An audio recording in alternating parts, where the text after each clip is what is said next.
Hello everyone and welcome to the Starseed Dragon channel. This is our new perspective for the day, and never mind me, I'm just drawing oracle cards. But we got 3 cards from the Light Seers deck today. And we got the World, we got the 6 of Cups, and the 4 of Pentacles. So beautiful, right? So the World is Major Arcana, right? It is the, it is the last card in the Major Arcana. Let's see, we'll do this oracle. Let me grab my book for it. The Illustrated Bestiary, how's that sound? So, anyway, the World is the last card in the Major Arcana, and it's the completion of the Fool's journey, right? It speaks to the ending of a cycle, the ending of a journey, and the beginning of the new one. Because once we get to the end of the Major Arcana, we start all over again at 0 with the Fool on a new journey, right? So this is the ending of an old journey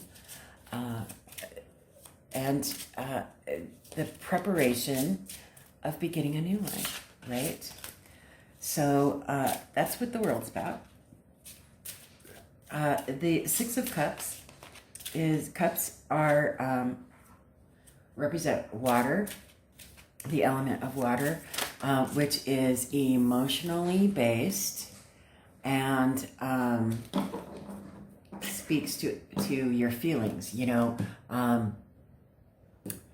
doing things from your heart, listening to your heart, listening to your feelings and your emotions and your intuition, right? It's very intuitive. And the 6 of Cups, 6s are representative of equality, victory,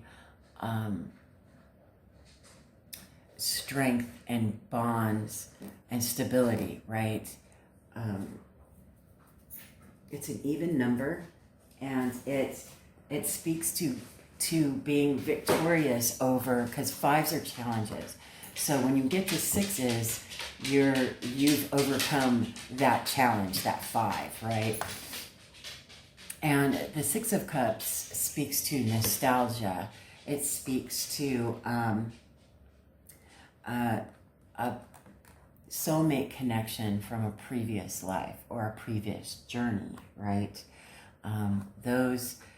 But you have to be very careful with the 6 of Cups and that whole soulmate contract kind of thing, because 6 of Cups speaks to nostalgia.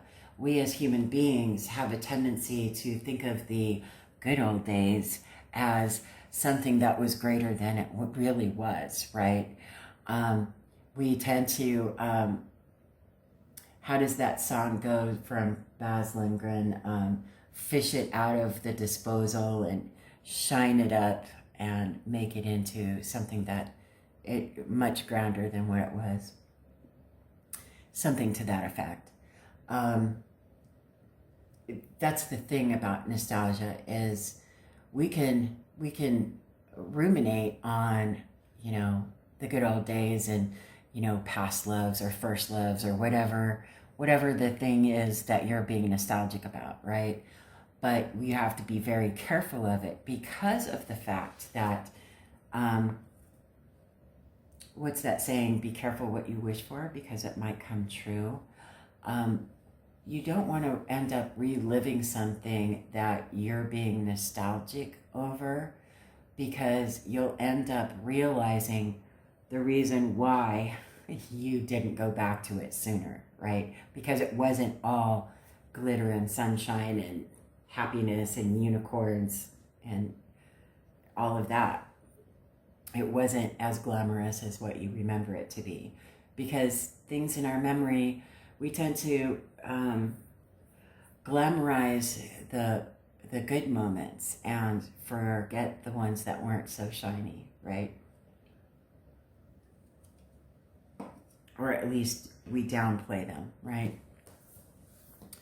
So be very careful of that.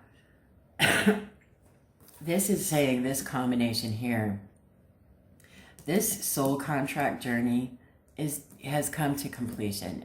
There's nothing left to ruminate over. There's nothing left to really, this contract is complete, right? This soul contract, that's complete. It's over. Now it's time to go on a new journey. And the Four of Pentacles is earthbound, is ruled by the earth element, and it encompasses all wealth, abundance, love that is in this physical realm, right?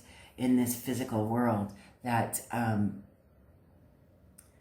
helps us to gain our stability. Fours are about gaining stability. Think of a table with 4 legs. If a table has 3 legs, it's not quite as sturdy and steady as a table with 4 legs, right?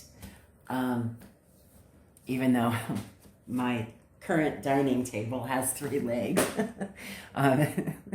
which I guess that's a bad example right there.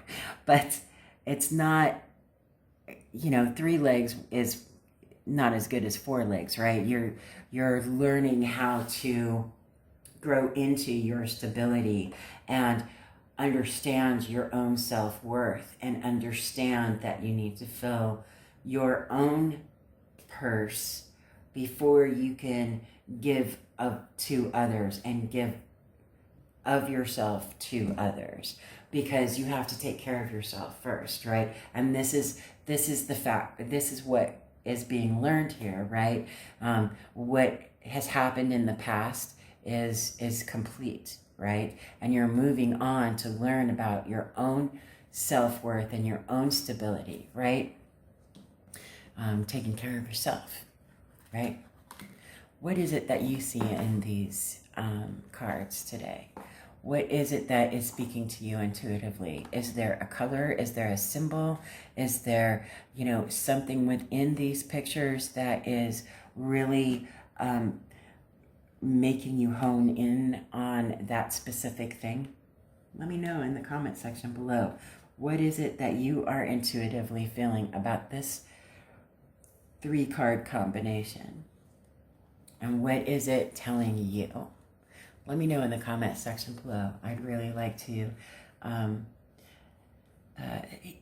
hear what you have to say, or read what you have to say, rather, and have a conversation with you about it. That's what these are for, is to help each other to tune into our own intuition, to fine-tune that intuition, because not everyone is a born hippie like me and raised to use these specific tools to master their intuition. So there you have it. Trying to help, right? Let's help each other. So the Illustrated Bestiary Oracle. Today we got Know Your Song, House Finch, page 131. Which this, this is really funny, is because I have a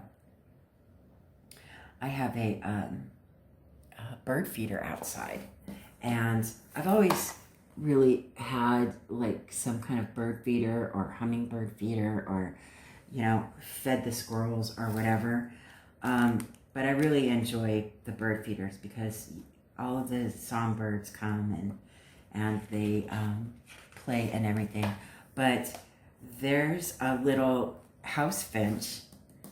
There's a couple of them, but there's one in particular that's a little bit on the sassy side, if you ask me.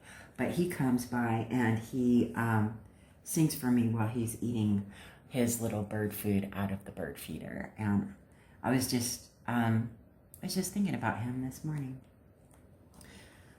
He doesn't usually come until later on in the evening. Okay, so here we are, page 131. Know Your Song, House Finch. House Finch's song is so sunny and sweet that in the 1940s, a speculator tried to sell this small bird as a pet, which he called the Hollywood finch, a reference to the finch's West Coast roots. The ploy was a flop, perhaps because house finch can't compete with parrot for beauty and cage appeal. Unable to sell his stash of songbirds, the speculator released house finch and friends in Long Island, and from there they quickly spread to bird feeders across the United States. If you like finch, have ever been deemed not enough, remember this is exactly how house finch escaped his gilded cage. Despite being judged as not enough, finch still sings like a star. You too have a strength, a song. Do you know what it is? Okay. And the ritual, what thoughts keep you from flying? Sometimes we get trapped by our own desires or by other people's expectations. It's time to uncage yourself. Grab your journal and find a quiet place to sit. Take a few deep breaths to center and calm yourself. Then make a list of thoughts, expectations, or desires, yours or someone else's, that make you feel trapped. Your sentences might start like this: a good daughter always, or I should, it's important too.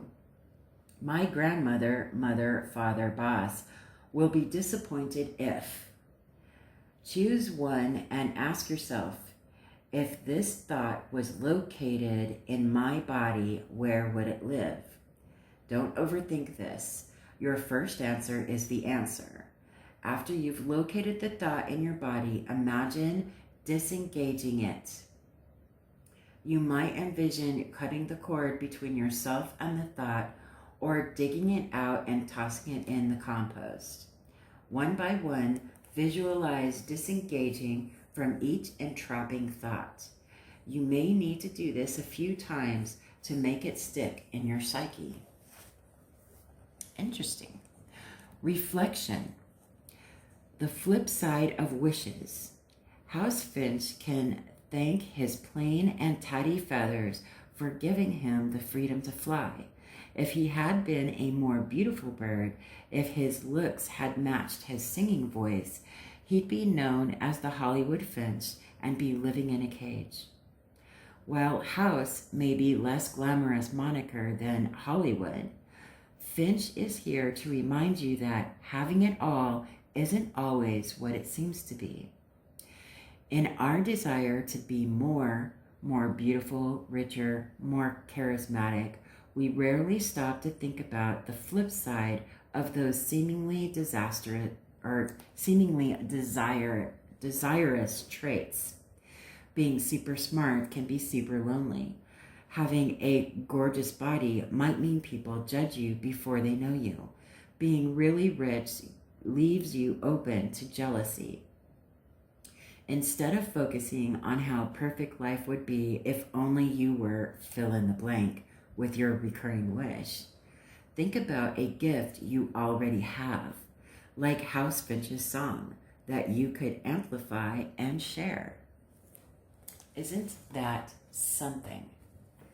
I think that is a wonderful message, and it goes nicely with these cards, as they have been, right? And then, of course, we have some, what are these called? The Moon Magic cards. I shine my light outward for all to see. Beautiful. Every day I focus on what is important. And I will not remain stuck. I choose change. Isn't that something? Huh. What is it that Spirit's trying to tell us today? Let me know what you think in the comment section below. And hey, have a wonderful day. And I will see you on the next video.